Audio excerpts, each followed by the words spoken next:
Саламатсыздарбы, окуучулар? Бүгүн 11 класстын Кыргызстан тарыхы боюнча өтө турган темабыз Кыргызстандын маданияты Совет бийлигинин доорунда. Эмесе балдар, биринчи биз сабактын максаттарына көңүл бурсак.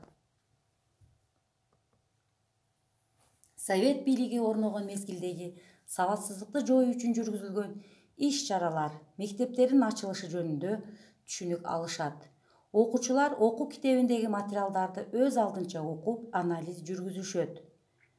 Андан сырткары эң алгачкы кыргыз элинин агартуучулары жөнүндө маалымат алышат. Эгерде ушул максаттардын бардыгын окуучулар менен бирдикте биз аткара алсак, биз сабагыбызды өз максатына жеттик деп айта алабыз. Анда эмесе балдар, сабакка көңүл бурсаңыздар. Сабатсыздыкты жоюудагы алгачкы кадамдар. Маданиятты көтөрүү социалисттик курулуштун маанилүү бөлүгү болгон. Массалык сабатсыздыкты жоюу, калкты билимге жана илимге тартуу керек эле. Булардын ичинен эл агартуу биринчи орундагы милдет катары аныкталган.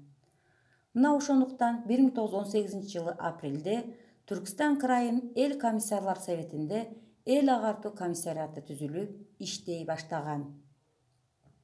1918 жылы Бишкек уездинде 69 мектеп, Пржевальск уездинде 56 мектеп, Ош уездинде 13 мектеп ачылган. Балдар, эми гезиттердин ачылышына көңүл бурсак. 1918 жылы 9 мартта Кыргызстандагы эң биринчи гезит Бишкек баракчасы чыккан. Ал эми 1924 жылы араб алфавитинин негизинде кыргыз жазуусу иштелип чыгып, 7 ноябрда кыргыз тилинде Эркинтоо гезити басылып чыккан. Ал эми андан 2 жылдан кийин 1926 жылы ноябрында Жаштардын Ленинчил жаш гезити негизделген. Окуучулар, эң алгачкы агартуучуларга жана мугалимдерге көңүл бурсак. 1924 жылы Ишеналы Арабаевдин Кыргыз алифбеси деген эмгеги Ташкенттен чыккан. Ошол мезгилдеги бул кыргыз тилиндеги биринчи окуу китеби болгон. Ошол мезгилде көптөгөн китептер чыккан. Алардын ичинде Касым Тыныстановдун да кыргыз тилине арналган окуу китептери бар эле. Улуттук мугалимдердин пионерлери, өз заманын берилген агартуучулары Арабаев, Тыныстанов, Байгазаков, Исаева, Кыдырбаев, Койгелдиев жана башкалар болгон. Кыргыз улуттук мектептерин уюштурууда жана алардын иштерин жакшыртууга орус педагогдору Ивановский, Лабаков, Локтионов, Сапожников да чоң салымдарын кошушкан.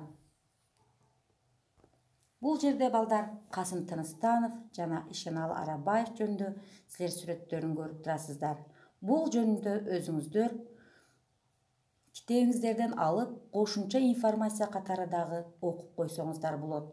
Бул эки инсандын Кыргызстанга салган салымы өтө зор. Эми балдар, алгачкы окуу жайлардын ачылышына көңүлүңүздөрдү бурамын.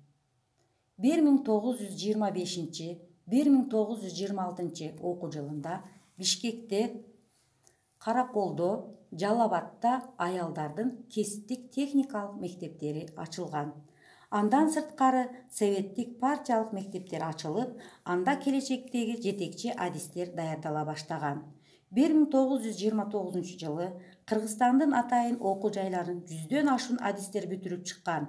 Ушул жылы Кыргыз педагогикалык техникум 21, кийинки жылы 47 адис бүтүргөн.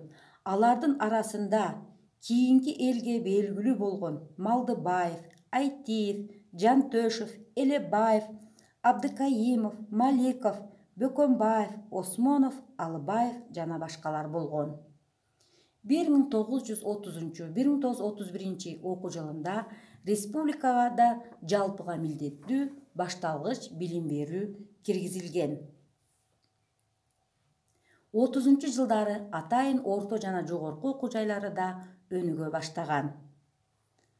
1932 жылы Кыргыз мамлекеттик педагогикалык институту ачылган.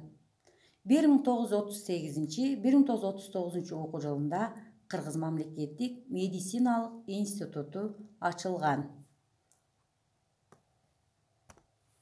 Эми бул жерде балдар биздин окуу жайларыбызды сүрөттөрүн көрүп турасыздар. Бул азыркы биздин Бишкек шаарыбыздагы эң биринчи ачылган, ушул Кыргызстанда ачылган окуу жайыбыз Жусуп Баласагын атындагы Кыргыз улуттук мамлекеттик университети. Ал эми экинчиси Ош шаарындагы Ош шаарындагы мамлекеттик университет болуп саналат. Эми балдар, биз сабакты бышыктасак. Сабакты бышыктоо үчүн сиздерге төмөнкүдөй суроолорду бермекмин. Биринчи жогорку окуу жайлар кайсы жылы ачылган? Алгачкы агартуучулар кимдер болгон? Эркин Тоо гезити кайсы жылы басылып чыккан? Эми үй тапшырмасына көңүлүңүздөрдү бурсаңыздар. Биринчи тапшырма: сабатсыздыкты жоюу иши кандайча жүргүзүлгөн? Экинчи тапшырмабыз: сабатсыздыкты жоюуда эмгек сиңирген алгачкы окумуштуулар жөнүндө эссе жазгыла. Мындан сырткары, Кыргызстан тарыхы боюнча 11 класстын китебинен 28 параграфтан кошумча информацияларды алып даярдансаңыздар болот. Көңүл бурганыңыздар үчүн чоң рахмат.